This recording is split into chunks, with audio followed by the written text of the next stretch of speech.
25. This is the Sri Lanka Broadcasting Corporation. Here is the news edited by Lal Malavarachi and read by Indrani Senanayake. The headlines. The government plans to bring Inland Revenue, Customs, Excise, Treasury under one system by 2026. The new British monarch, King Charles III and Queen Consort Camilla, were officially crowned in a magnificent coronation ceremony today. India and Sri Lanka stepped up talks to proceed with trade in Indian rupees. In foreign news, Russia accused of using phosphorus bombs in Bakhmut. And in sports news, UK-based author Nicholas Brooks writes a book on history of cricket in Sri Lanka. The government hopes to complete the integration of the three main government revenue collection agencies, which are not well coordinated at present, with the Treasury through an information technology system by the year 2026. Accordingly, the government aims to integrate the Inland Revenue Department, the Sri Lanka Customs and the Excise Department with the Treasury through the information technology system to increase the government's tax revenue and to make the system better managed. Efforts are being made to improve the IT system of the Sri Lanka Customs Department. Even now, the Excise Department does not have a formal digitalized IT system. Therefore, the Treasury is taking steps to establish the system soon. In this way, the information technology system of all the three government tax revenue collection agencies will be improved and integrated with the Integrated Treasury Management Information System.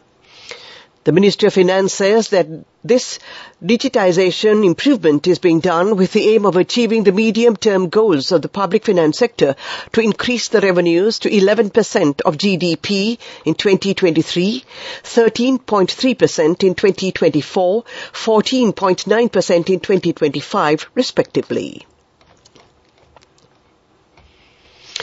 The new British monarch, King Charles III and Queen Consort Camilla, were officially crowned in a magnificent coronation ceremony today at opulent display of pomp and pageantry, which dates back 1,000 years. His Majesty the King and Her Majesty the Queen Consort travelled in a procession to Westminster Abbey for the coronation service. This is the United Kingdom's first coronation in 70 years.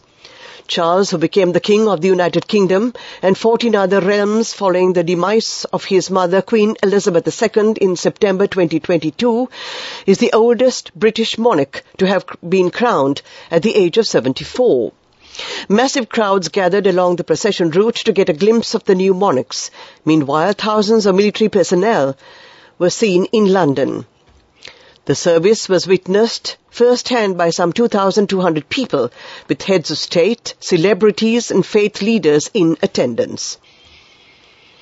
The Archbishop of Canterbury, Justin Welby, who led the coronation service, acknowledged the multiple faiths observed in the UK by saying the Church of England will seek to foster an environment in which people of all faiths may live freely.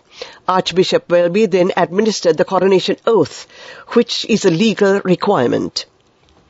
He asked King Charles to confirm that he would uphold the law and the Church of England during his reign, after which the sovereign placed his hand on the Holy Gospel and pledged to perform and keep the promises. The king also took an oath, the Ascension Declaration Oath, stating that he is a faithful Protestant. A Bible lesson was read by the UK Prime Minister Rishi Sunak, who is of Hindu faith, and music was sung in Welsh, Scottish and Irish Gaelic. Meanwhile, female clergy were involved in the service for the first time after the Church of England allowed women to become bishops in 2014. India and Sri Lanka stepped up their talks to proceed with trade in inland rupees as New Delhi and Colombo look set to expand their bilateral cooperation in the power and energy sectors as well as aspects related to rupee trade. Dr. Pramod Kumar Mishra, A cabinet rank official in Prime Minister Narendra Modi's administration met with Sri Lankan High Commissioner Milinda Moragada in New Delhi yesterday to continue the bilateral dialogue between the two South Asian neighbours on a number of issues, including on debt restructuring, matters crucial for Colombo's economic recovery.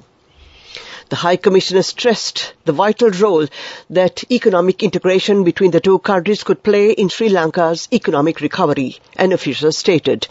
The matters discussed included further economic integration between Sri Lanka and India, enhancing Indian investments and tourism in Sri Lanka.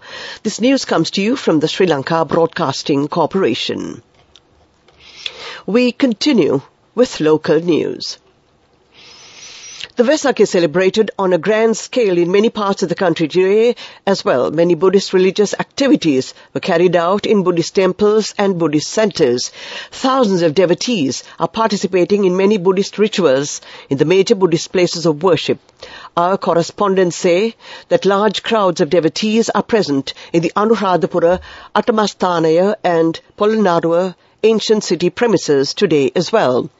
Meanwhile, the Buddha Rashmi Vesak zone is in place in Golfes, Shangri-La Green premises today too.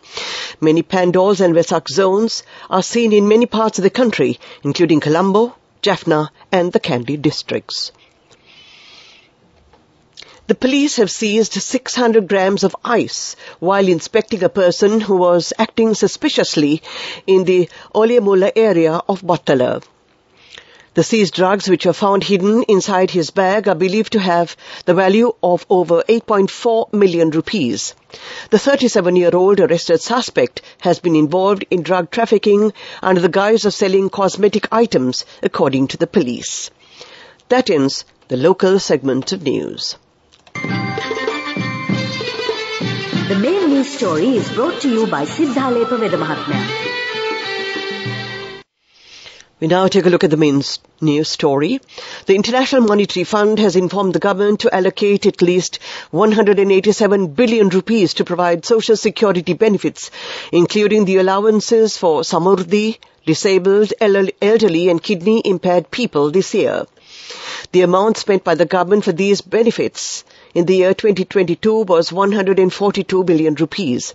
Accordingly, the State Minister of Finance, Dr. Ranjit Sebalapitiya, stated that the International Monetary Fund has expressed its willingness to pay an additional 45 billion rupees for social security activities this year. State Minister Sebalapitiya said President Ranil Wickremesinghe, as the Minister of Finance, has also instructed to provide more welfare benefits without reducing them in the face of the economic crisis. Accordingly, this year's benefits will be increased compared to the previous year, he added. That was the main news story. The main news story was brought to you by Siddhalepa Vedamahatmya. We now take a look at Watchlight. Director, Allergy, Immunology and Cell Biology Unit, University of Jayawardhanapura, Dr. Chandima Jeevandara says that a research conducted by the university has confirmed that dengue type 3 serotype is spreading in the country. He said that the number of dengue patients reported from the country witnessed a sharp increase in 2017 with the change of dengue variant spreading in the country as patients have not developed immunity to face the new dengue type. He warned that there is a possibility of an increase in the number of dengue positive cases due to the spread of a dengue variant with the onset of the rainy season. Health authorities said that over 30,000 dengue patients have been reported in the country since January 2023. That was Watchlight. We now take a look at world news, the headlines first. Russia accused of using phosphorus bomb in Bakhmut. Mexico claims proof of Chinese fentanyl smuggling. U.S. Supreme Court halts Oklahoma's man's fourth execution attempt. Ukraine has accused Russia of attacking the besieged city of Bakhmut with phosphorus munitions. In drone footage released by Ukraine's military, Bakhmut can be seen ablaze as what appears to be white phosphorus ruins down on the city. White phosphorus weapons are not banned, but their use in civilian areas is considered a war crime. They create fast-spreading fires that are very difficult to put out. Russia has been accused of using them before. Mexican president says his country has proof that illegal shipments of the powerful opioid drug fentanyl are arriving from China. A container with hidden packages of the drug was intercepted in the Pacific port of Lázaro Cárdenas, President Andrés Manuel López Obrador said. We already have proof, he said, adding that he could ask the Chinese government to help stop the shipments. U.S. authorities said fentanyl is now the main driver of U.S. drug overdose deaths. A convicted man in Oklahoma has escaped a fourth execution attempt after a rare intervention from the U.S. Supreme Court. The court halted Richard Glossip's execution on the 18th of May after the state's top lawman said he did not receive a fair trial. In 2015, Glossip was only a few steps away from the execution chamber when guards halted the execution to review the lethal injection drugs. The order puts the sentence on hold for now while the court considers the case. To end this bulletin of world news, the headlines again. Russia accused of using phosphorus bombs in Bakhmut. Mexico claims proof of Chinese fentanyl smuggling. U.S. Supreme Court halts Oklahoma man's fourth execution attempt. That ends this bulletin of world news. Development News. The Canadian High Commissioner of Sri Lanka, Eric Walsh, states that the Canadian government will continue to support the economic stabilization program in Sri Lanka. The High Commissioner said this in a discussion held with the State Minister of Finance, Shehan Semasinha, at the Ministry of Finance.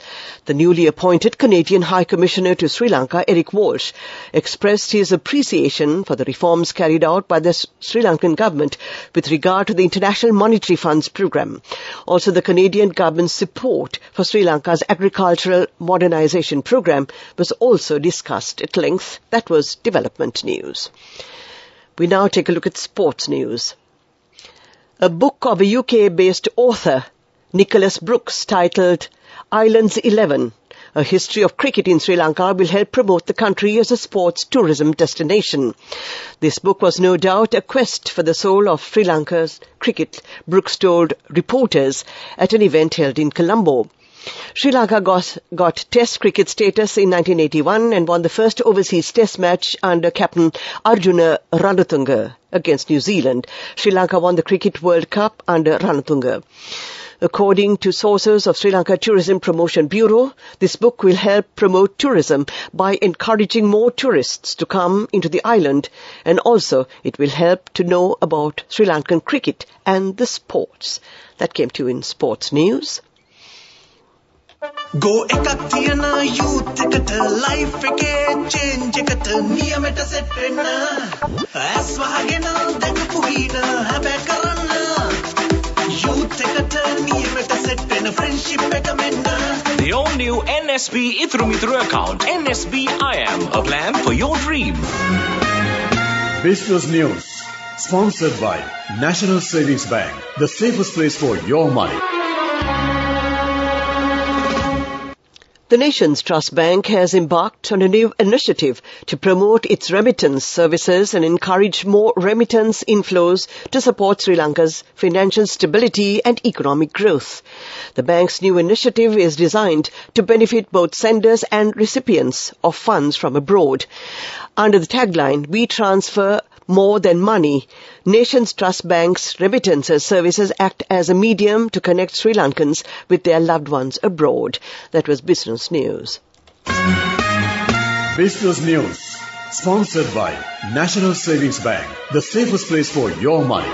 Go ekak thiyana youth එකට life එකේ change එකට නියමෙට set වෙන්න ඇස් වහගෙන දැකපු හින හැබැ කරන්න youth එකට නියමෙට set වෙන friendship එක මෙන්න.